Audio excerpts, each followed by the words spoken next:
پھر ان میں سے کچھ خاص لوگ ہوتے ہیں جن کو خاص مقام دیتا ہے۔ ایمانداری سے بتائیں کتنے لوگ ہیں جو اس نیت سے جاتے ہیں آج رب سے ملاقات کرنے جا رہے ہیں؟ تو صفائے قلبی عطا ہوتی ہے، تو پھر واؤ کے مقام پر بندہ جاتا ہے، اسے ولایت ملتی ہے، اللہ اپنا دوست بنا لیتا ہے۔ جب دوست بناتا ہے، دوست بھی کئی قسموں کے ہوتے ہیں، جو پھر دوست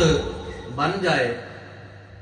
اب دوست کوئی ہوتا ہے کہ ٹھیک ہے جی بیٹھک سے بٹھا کے مل کے سائڈ پہ، پھر کوئی ایسے دوست ہوتے ہیں کہ جن کے لیے بندہ کسی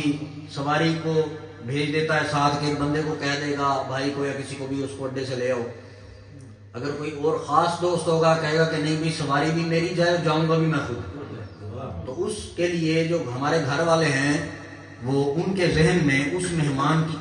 قدر و منزلت وہ بڑھ جائے گی کہ یہ بندہ جو ہے وہ کوئی خاص بندہ ہے۔ تو ایسے ہی پھر اللہ جب دوست بناتا ہے نا، تو پھر ان میں سے کچھ خاص لوگ ہوتے ہیں جن کو خاص مقام دیتا ہے، تو ان کو مقام فنائیت عطا کرتا ہے،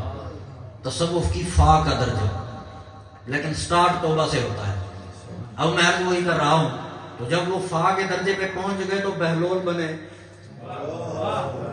وہ مسیح کے باروں کھڑے ہیں، کچھ ہونے سے نماز نہیں میں پڑھ دے، انہاں کے جڑی تساں پڑھ دے وے انہیں کون اللہ بچاوے اساں بھی پڑھ دوں، آکے وہ کیا